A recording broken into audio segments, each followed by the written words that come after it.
Hola, ¿qué tal? Bienvenidos a esta nueva emisión de Con los Refugiados, el programa que hacemos ACNUR en coordinación con Justicia TV. Hoy vamos a tocar un tema pues que está prácticamente en todos los medios de comunicación y es el de la situación en Ucrania. Usted lo ha visto, ¿no? Desde hace pues ya más de 40 días hemos tenido este conflicto en Ucrania que ha dejado a millones de personas desplazadas dentro y fuera de ese país y donde pues ACNUR mantiene presencia para justamente poder ayudar a estas millones de personas que se han desplazado realmente en un tiempo cortísimo. Creo que la situación en Ucrania es, digamos, comprendida en general como pues una situación de guerra que deja a muchas personas sin otra opción más que huir de su casa. A veces nosotros aquí tenemos en México dificultad tal vez para entender quién es una persona refugiada. Y sin lugar a dudas, creo que lo que hemos visto, este conflicto, pues nos deja muy claro quién es una persona refugiada. Nos ponemos en los zapatos de estas personas y pensamos, si estuviéramos en una situación de guerra y mi vida y la de mi familia estuviera en peligro, ¿qué es lo que yo haría? Y muy probablemente sería huir. Entonces, pues sin lugar a dudas es una situación pues de emergencia en la que estamos trabajando y pues para ello el día de hoy tenemos a 3 invitados, 2 invitadas y un invitado, que nos van a hablar un poco de esto. 2 de ellos desde la perspectiva periodística.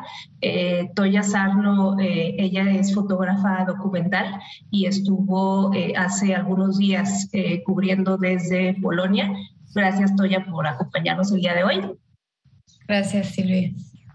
Aquí también nos acompaña Emir Olivares, él es reportero y también pudo estar por allá por Polonia y Rumania hace algunas semanas ya. Gracias, Emir, por acompañarnos. Gracias a ustedes. Y de parte de ACNUR me acompaña Agnieszka Sternik. Ella es gerente asociada de donaciones de ACNUR. Ella trabaja acá en ACNUR México, pero bueno, es de nacionalidad polaca y pues conoce bastante bien la realidad de la zona. Gracias, Agnieszka, por acompañarnos. Gracias, Silvia. Creo que voy a comenzar contigo, Agnieszka, para que nos cuentes un poco del panorama general. ¿Qué es lo que estamos viendo en estos momentos en Ucrania, digamos, en cuanto a el número de personas desplazadas? Digamos, ¿qué es lo que ha ocurrido para que pues, millones de personas tengan que desplazarse y cómo definirías esta situación humanitaria? Claro, Silvia, muchas gracias. Como sabemos todos, la ofensiva militar contra Ucrania empezó el 24 de febrero de este año. Esta ofensiva ha descantando una de las crisis humanitarias de desplazamiento más rápido de la historia. Y en estas casi 7 semanas, más de 4.5 millones de ucranianos han huido su país. Mientras que otros más de 7.1 millones de personas están desplazadas internamente. Es decir, alrededor de una cuarta parte de la población total de Ucrania está en esta situación de desplazamiento forzado. La velocidad de este desplazamiento, junto con la gran cantidad de personas afectadas, creo que no tiene precedentes en Europa en nuestra memoria reciente. Obvio, yo como viendo de Polonia y también, otros países europeos han vivido guerras muy fuertes en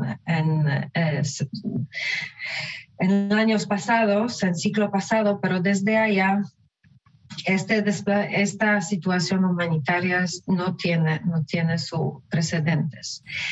Se calcula que unos 13 millones de personas están ahora bloqueadas en las zonas afectadas y que no pueden salir debido de riesgos de seguridad, destrucción de infraestructura en estas zonas al este de Ucrania, destrucción de caminos, así como una falta de recursos o información sobre dónde encontrar seguridad y alojamiento. La gente en la zona ha soportado semanas de bombarderos, cortes de energía, cortes de agua. En Donetsk, en el este de Ucrania, se estima que hay casi 90.000 hogares sin electricidad. El suministro de agua también sigue siendo un problema alarmante. Recientemente, más en últimos días, diría, hemos todo podido ver y escuchar y leer sobre la violencia extrema en ciudades como Bucha, Irpin, Hostomel, cerca de la capital de Ucrania, Kiev, y también en otras partes de Ucrania.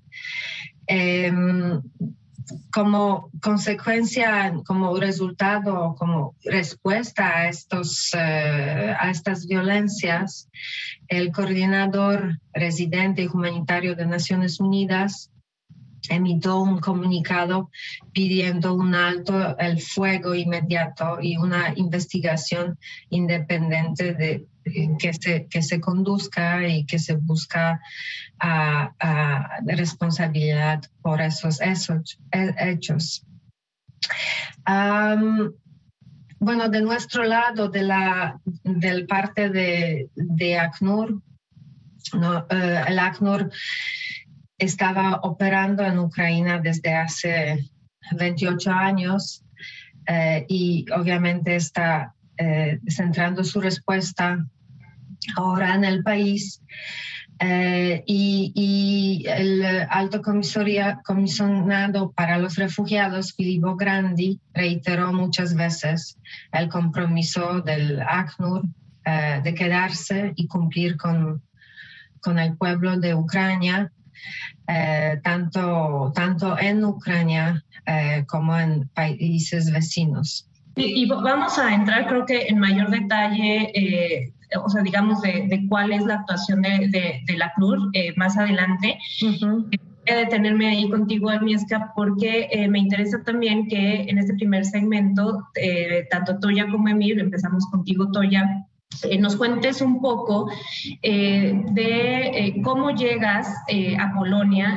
Me parece que apenas desatado el conflicto, pasaron poquitos días y tú ya estabas allá.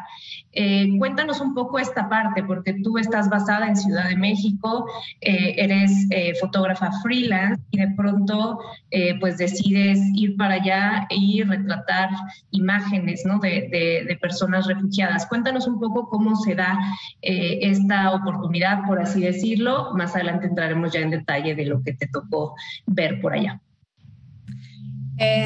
Sí, gracias, Silvi. Yo pasé casi 2 semanas ahí y estuve del lado de Polonia en un pueblo que se llama Przemyśl, que es justo al lado del cruce de frontera, uno de los más usados para la salida de los ucranianos, que se llama Medica. Y sí, la verdad que comenzó el conflicto y yo fui por mis propios medios, entonces no estaba dispuesta a entrar a Ucrania. Entonces decidí quedarme del lado de Polonia y trabajar con toda esta gente que a cada minuto estaba cruzando la frontera y tratar de escarbar un poquito más en profundidad y llegar a hacer alguna historia un poquito más profunda, más allá de las fotos que ya habíamos visto de gente cruzando la frontera, de gente en los trenes, en los buses, y lograr algún trabajo que represente un poco lo que es la situación que estaban viviendo ahorita. ¿Cómo tomas esta decisión de ir a Polonia, o sea, por tus propios medios, cuando tú empiezas a ver que está el conflicto, que algo está pasando, digamos, ¿qué te mueve a decir tengo que estar allá, no? Bueno, en mi caso yo aquí en México y en Centroamérica cubro mucho el tema de migración. Eso es algo que es central en mi trabajo, y cuando comenzó este conflicto, hubo un momento que de repente fue claro para todos: esto va a ser un momento histórico, ¿no?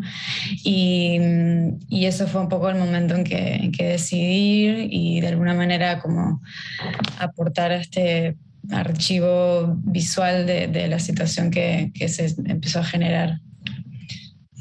Pues, pues agradecer ese trabajo, porque realmente sí es un archivo que de pronto seguiremos viendo, ¿no?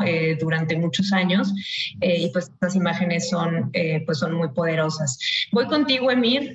Un poquito también te tocó estar por allá. Cuéntanos un poco de tu experiencia. Me parece que tú tuviste la oportunidad también de ir en estos vuelos, ¿no? Del gobierno mexicano, ¿no? Que justamente se trasladaron para rescatar mexicanos allá, y de pronto pues pudiste también hacer cobertura. Sí, buenos días.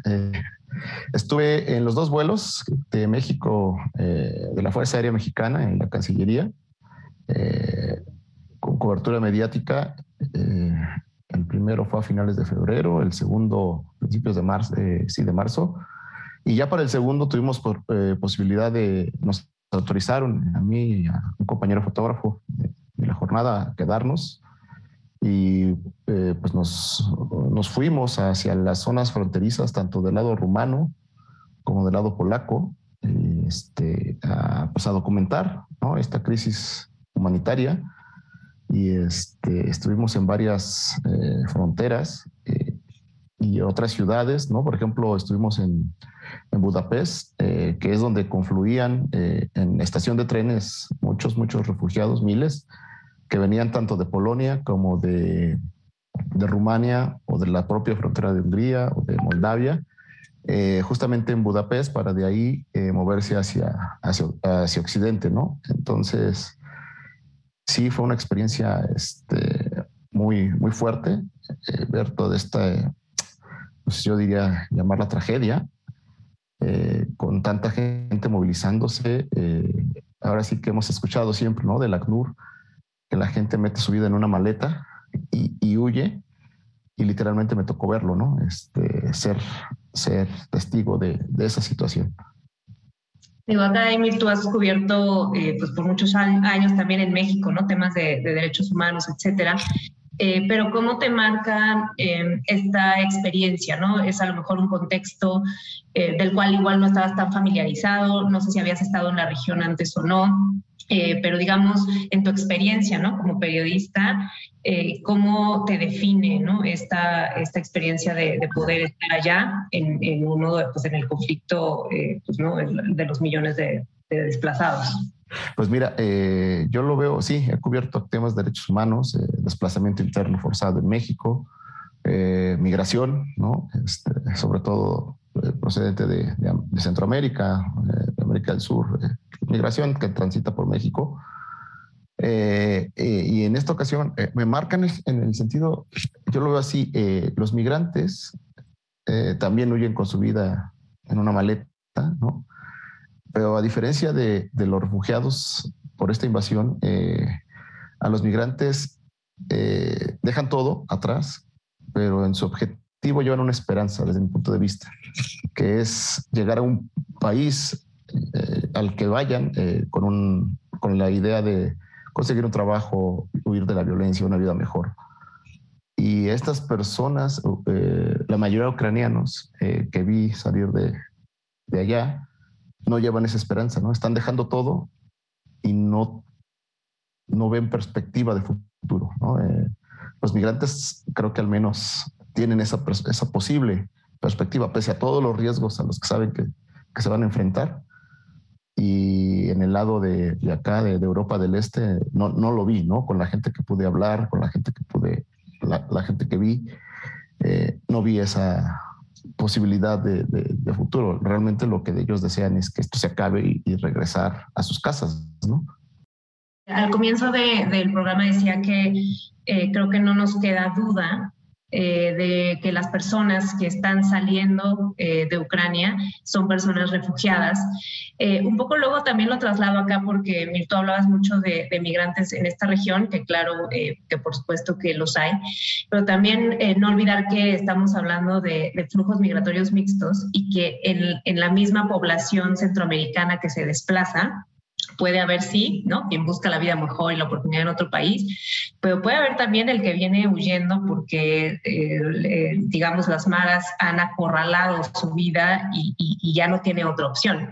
No es una situación de guerra o de conflicto para nada, pero el miedo que siente esa familia que sale huyendo, ¿no?, digamos, de Honduras, por ejemplo, quizás pueda asemejarse a lo que pueda sentir una persona que huye de la guerra. Es más difícil diferenciarlo acá, ¿no?, por estos grandes flujos mixtos de personas, pero de pronto, pues a lo mejor la esperanza, como tú dices, para ellos y para ellas, está más cerca, ¿no?, que lo que estamos viendo ahorita en el conflicto en Ucrania, que no sabemos cuánto tiempo va a durar. Las personas, evidentemente, lo que quieren es quedarse cerca porque piensan regresar, ¿no? Piensan regresar a su país en cuanto haya las condiciones. Y pues lamentablemente no sabemos cuánto tiempo va a pasar para que eso suceda.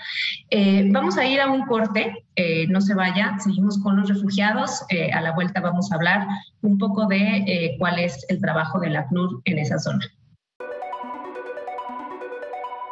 Y pues bueno, en el bloque anterior estábamos hablando de este panorama general que existe ahora en la región, pues que ha dejado a millones desplazados dentro y fuera de Ucrania. Y Agnieszka, quisiera irme contigo un poco para que nos ayudes a entender ¿cuál es la respuesta de ACNUR frente a esta emergencia? De pronto, pues nuestra audiencia quizás no tiene el conocimiento suficiente para lograr entender cómo opera, ¿no?, el ACNUR en estas situaciones y qué tipo de asistencia da, cómo ayuda a las personas. Entonces, si nos ayudas a entender un poquito esto, vamos a comenzar con ello. Sí, claro, Silvia. Por iniciar, quería regresar al punto que hizo en la primera parte, que en el contexto de Ucrania, tanto en el contexto de Ucrania como en los países vecinos, el ACNUR ha estado operando desde hace muchos años, de hecho en propia Ucrania durante 28 años. En el contexto actual, la respuesta que está dando ACNUR se concentra en temas de protección, de asistencia con la recepción y alojamiento de emergencia para las personas desplazadas tanto adentro del país, de las regiones del este de Ucrania hasta el oeste. Y también sigue, bueno, de hecho empezó una enorme operación de asistencia humanitaria en efectivo. Ahora, en términos de protección, la gente que está huyendo está recibiendo una asistencia de protección que incluye un asesoramiento de necesidades, de riesgos de protección. Eso sigue con un apoyo psicosocial para las personas que lo necesitan y una asesoría o asistencia legal. Este último bloque principalmente se da en cruces fronterizos donde las personas necesitan esta información, esta asistencia, consejos en términos más legales sobre su situación y qué podría ocurrir con ellos cuando crucen ya y entran en Polonia, otro país vecino. En términos de recepción, bueno, eso es un trabajo muy importante porque mientras la población sigue huyendo de las regiones del este de Ucrania, donde siguen actividades militares activos, nosotros estamos trabajando en una estrecha colaboración con las autoridades locales en Ucrania para aumentar la capacidad de recepción de lugares donde la gente puede quedarse temporalmente, lugares seguros en las ciudades, principalmente el centro y oeste de Ucrania. Nosotros estamos identificando los edificios que pueden ser adaptados para unos centros de recepción. De hecho, en Ucrania ya se realizó unas más de 60 evaluaciones y hay más de 10 centros cuales están actualmente en remodelación con un apoyo del ACNUR para abrir esta posibilidad de recepción. También estamos distribuyendo artículos de primera necesidad, tanto a los albergues y centros de recepción.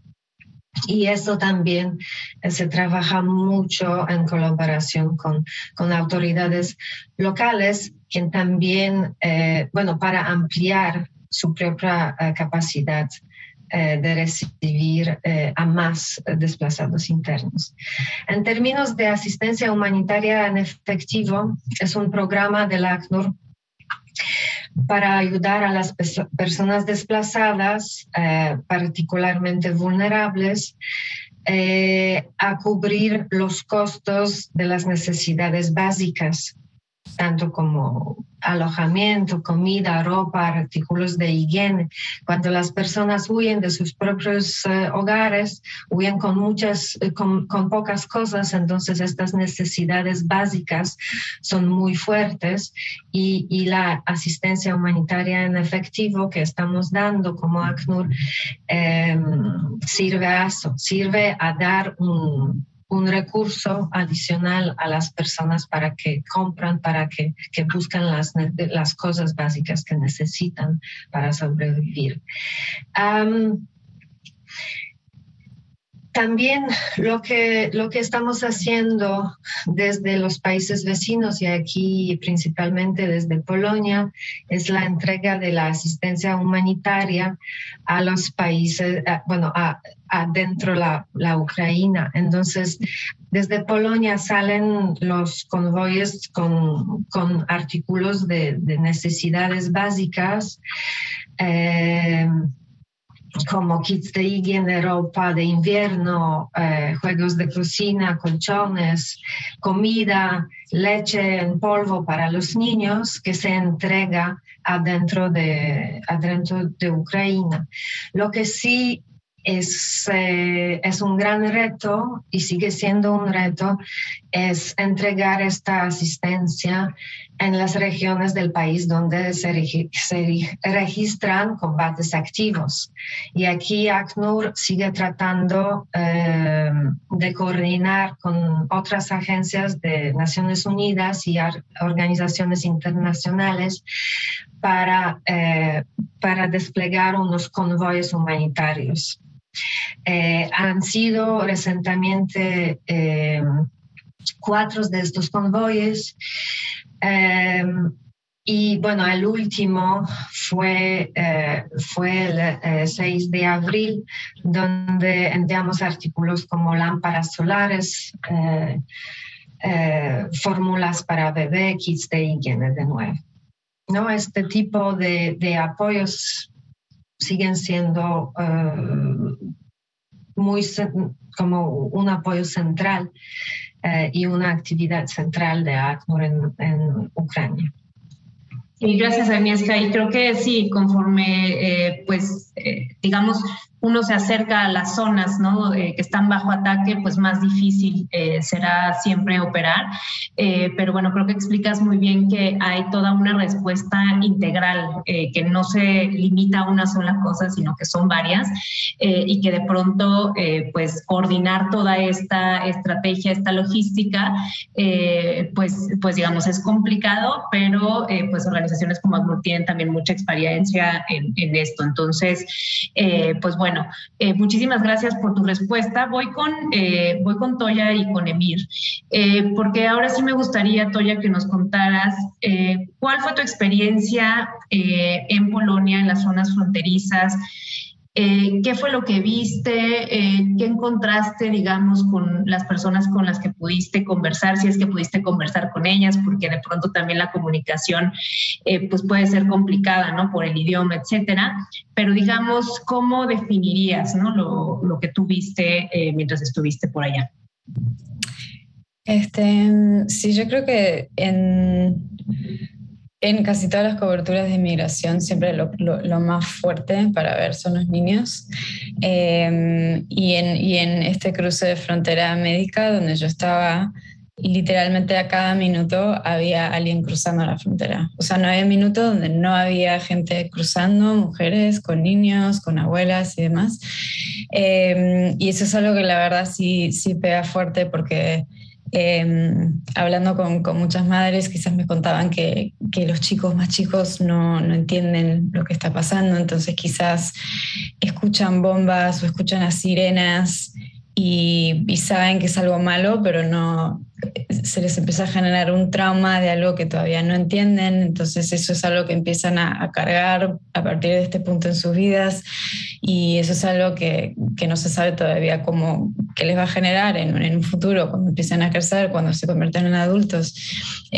Por ejemplo, otra madre me contaba que su hijo de 4 o 5 años, cuando empezaba a escuchar las bombas, de los nervios se ponía a reír, pero a reír, porque no tenía otra manera de reaccionar. Entonces eso es algo, la verdad, que... y qué bueno que Agnieszka mencionaba la asistencia psicosocial para toda esta gente, pero más en los niños es algo que sí pega muy, muy fuerte vivir eso. Y que además son niños, niñas, salieron con sus madres, pero muy probablemente los varones se quedaron, ¿no? Entonces creo que también hay ese desprendimiento familiar. Sí, un desprendimiento familiar, pero también raro, porque es una guerra que estamos siguiendo a tiempo real en nuestros teléfonos, pero a la vez, por ejemplo, hay muchas mujeres que no pueden estar en contacto con sus maridos porque se les prohíbe tener los teléfonos prendidos o decirles dónde están. Entonces quizás en 2 semanas de haberse ido de Ucrania hablaron una vez por teléfono, lograron hacer FaceTime con su niño una vez. Entonces sí, es una situación muy, muy, muy difícil para ellos, obviamente. Pues gracias por compartir esto, Toya. Voy contigo, Emir, y un poco lo mismo, ¿no? ¿Qué fue lo que tú encontraste? ¿Qué fue lo que más te impactó o digamos, dentro de las historias de los reportajes que te tocó escribir, por dónde, ¿no? Por dónde ahora sí que agarraste la historia, qué fue lo que decidiste retratar, ¿no? En el periódico. Pues varias cosas. Sí, lo de los niños es súper doloroso, muy impactante, ¿no? Verlos, que incluso en uno de mis textos digo, viven la guerra, pero no acaban de conceptualizar qué es eso, ¿no? Saben que su país hay una guerra, pero piensan que quizás salieron a un viaje largo, que pronto regresarán. No saben dónde está papá, en muchos casos, ¿no? O el hermano mayor, que son los que se tienen que quedar. Las mamás tratan como de arroparlos, protegerlos mucho, pero al final los niños se dan cuenta, pese a que no acaban de tener como concepción qué es lo que sucede en su país, ¿no? Hablan y saben que con los que me tocó poder ver con estas familias, los niños sí saben que o sea, la palabra guerra creo que la tienen en su lenguaje, en su vocabulario, pero no conciben qué representa, qué significa, ¿no? Pero también las historias de los ancianos, ¿no? Las personas mayores muchos de ellos enfermos, muchos de ellos sin acceso a medicamentos, ¿no? Me tocó ver en la estación de trenes, la estación central de trenes de Bucarest, a una señora en un camastro, pues literalmente desconsolada, llorando porque no tenía medicinas, porque le dolían las piernas, porque su casa había sido destruida. No recuerdo ahorita de qué ciudad era esta mujer, pero era una de las ciudades más bombardeadas, ¿no? Me tocó ver a una señora que sus nietos la traían en silla de ruedas, ¿no? Sus dos nietos hombres, veinteañeros, pero su nieto, uno de ellos era epiléptico, entonces por eso no se quedó o le permitieron salir, y el otro tenía ciertos trastornos mentales, y también por eso estaban huyendo los tres, ¿no? Entonces era una mujer como de cerca de 80 años, en silla de ruedas, que traía la pierna lesionada porque como parte de la huida se había caído. Entonces la transportaban en silla de ruedas, entonces subirla al tren, bajarla del tren, movilizarla en el tren al sanitario, era muy, muy complejo para ellos, ¿no? Dos chavos jóvenes, sí, pero muy, muy complejo. Sí, historias muy duras. Por ejemplo, y también los adolescentes. Me tocó ver a una niña adolescente que iba viajando en familia con su mamá, su tía. Incluyéndola a ella, eran 7 menores de edad.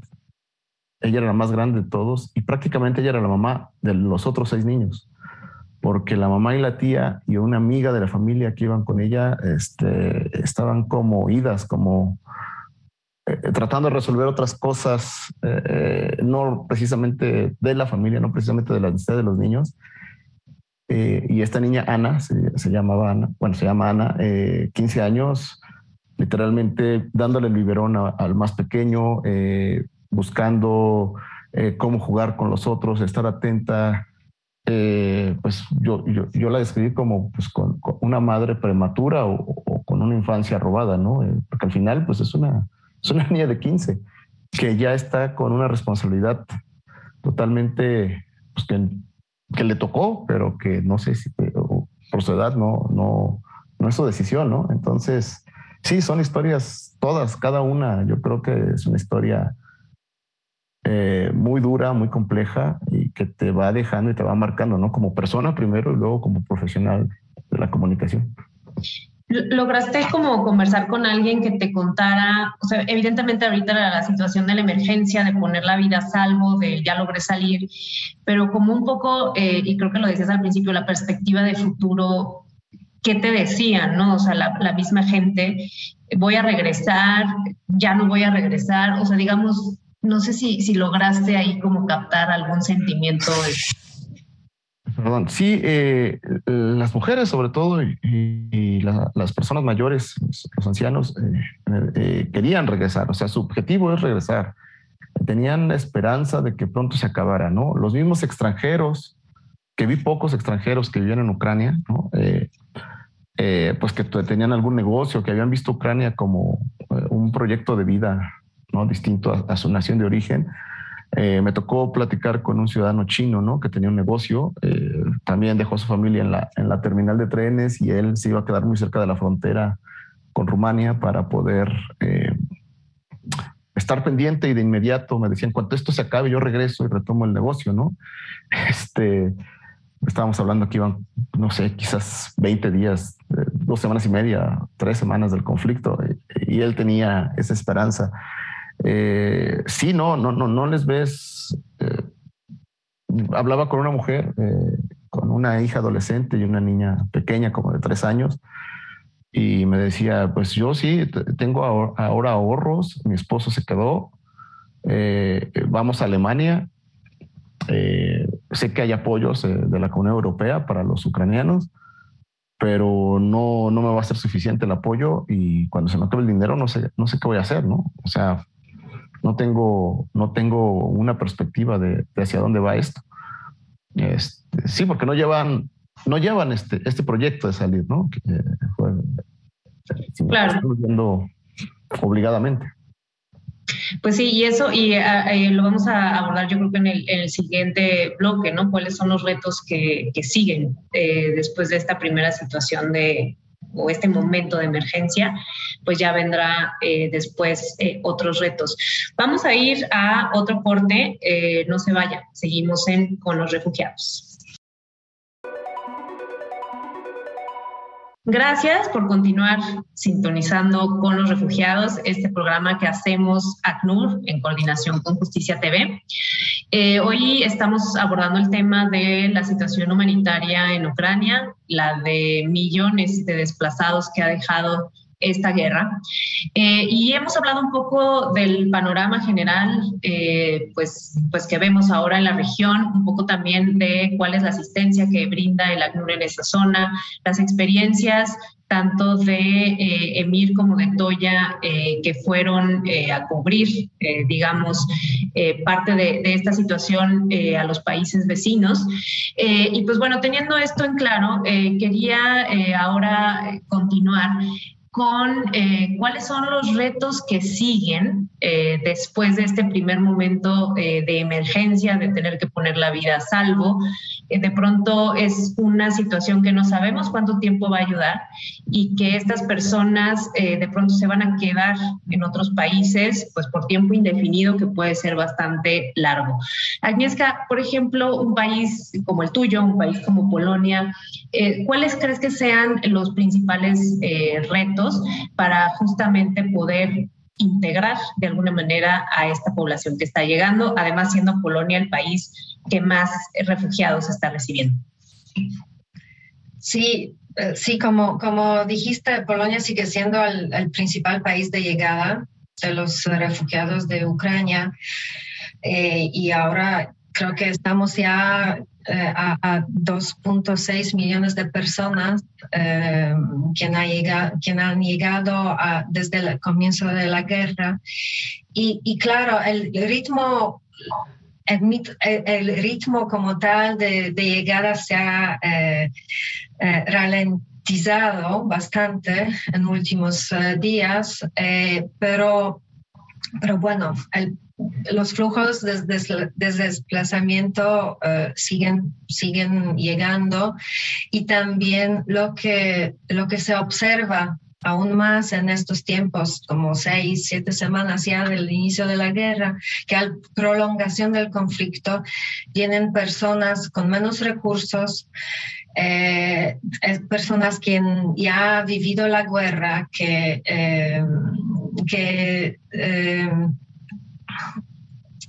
han pasado semanas refugiándose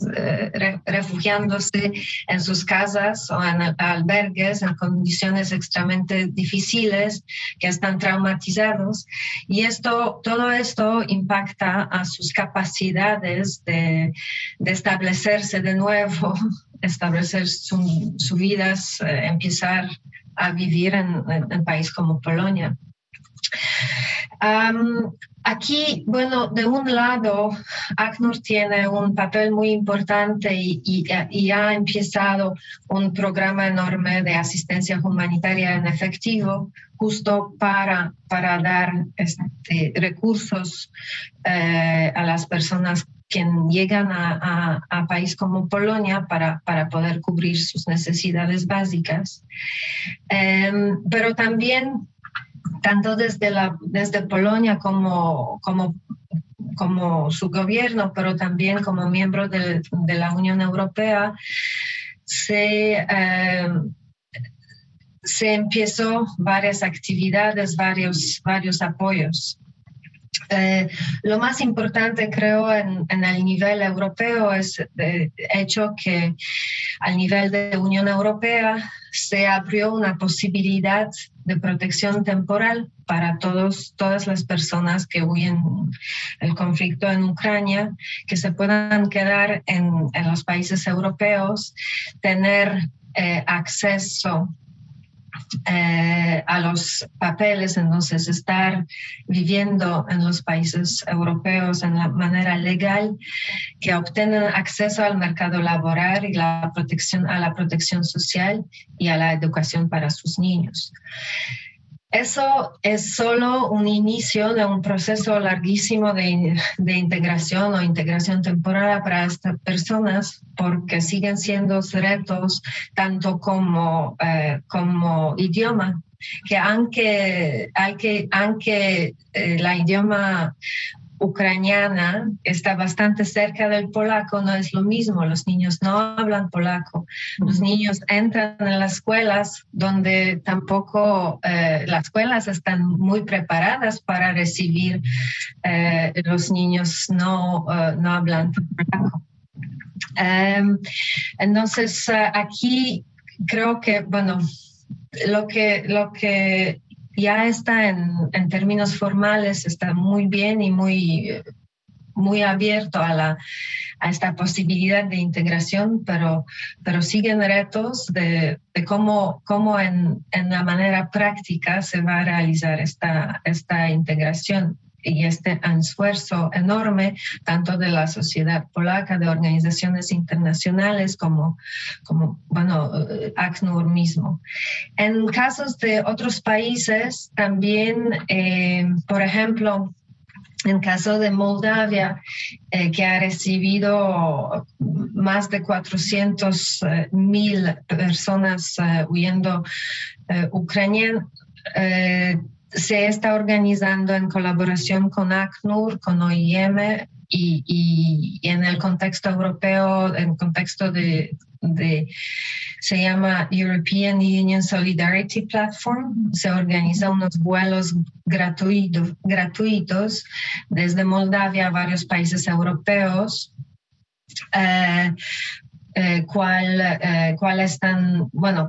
organizan el apoyo y registran las personas para recibir la protección temporal.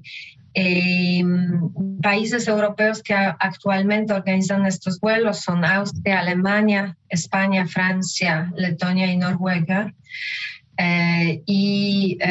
A su llegada los refugiados pueden permanecer en un centro de acogida y más tarde, así como lo desean, recibirán ayuda para encontrar su propio alojamiento y asistencia humanitaria en efectivo para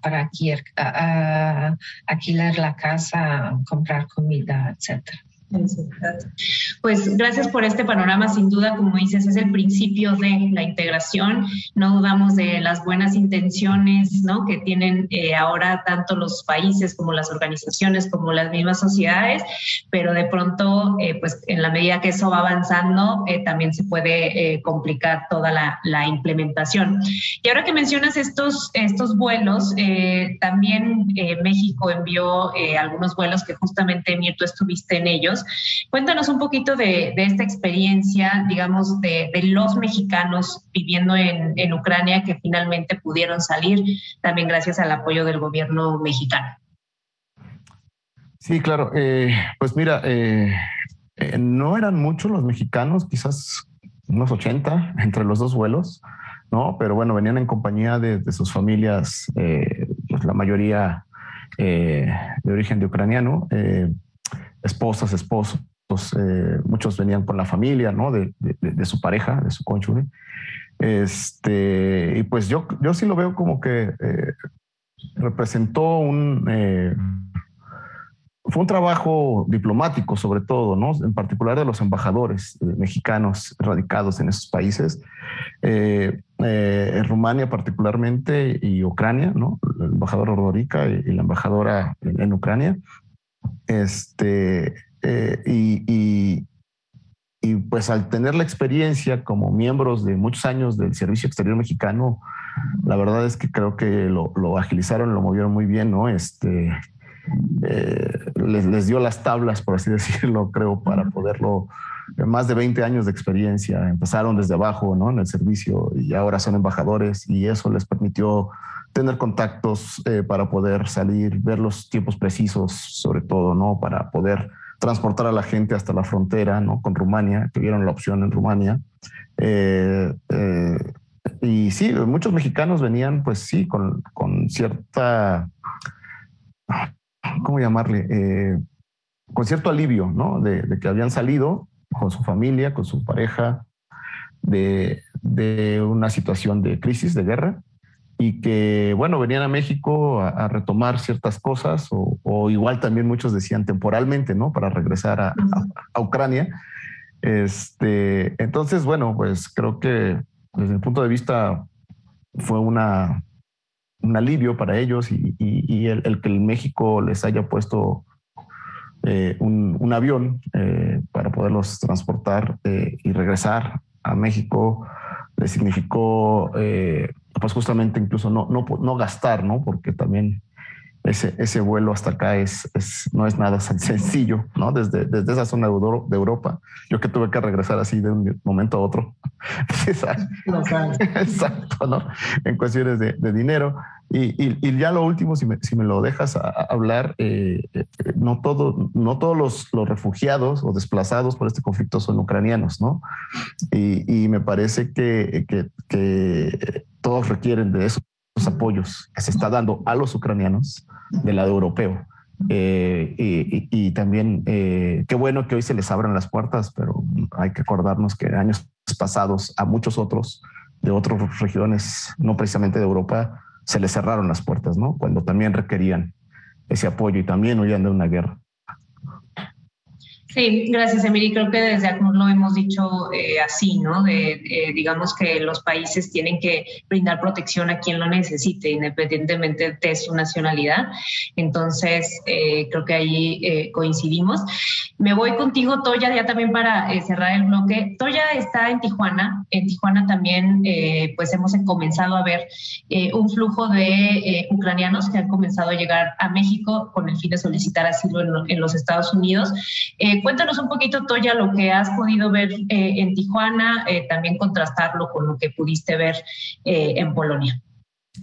Sí, bueno, primero se estima que hay alrededor de 4.000 personas provenientes de Ucrania en Tijuana, pero solo como 1.000 y pico de ellos se están quedando en un centro deportivo que lo convirtieron en un albergue para todas estas personas. Y están recibiendo muchísimas donaciones, tienen camas, tienen, o sea, todo lo que necesitaría una persona en esta situación lo tienen, que es algo que la verdad a la vez está causando mucha fricción con las personas que están buscando asilo aquí en Tijuana, que están hace meses, hace más de un año, personas centroamericanas o mexicanos, y mismo con directores de albergues, o sea, sienten como, ¿qué onda? Los están dejando cruzar en máximo 3 días porque tienen todo su sistema de aplicación de asilo, que está tardando más o menos 3 días para cada persona. Entonces sí es algo que de a poco es un poco latente ese roce, ese sentimiento de cómo ellos así, nosotros bajo el pretexto del artículo 42, por ejemplo, que empezaron la pandemia, no estamos pudiendo cruzar, entonces hay un poco de expectativa con eso, pero bueno, están todos muy organizados, muy conectados. Hay muchos que tienen familiares en Estados Unidos, entonces están queriendo cruzar para llegar con su familia, para llegar con sus amigos. Hay familiares que viven en Estados Unidos que los han venido a buscar aquí.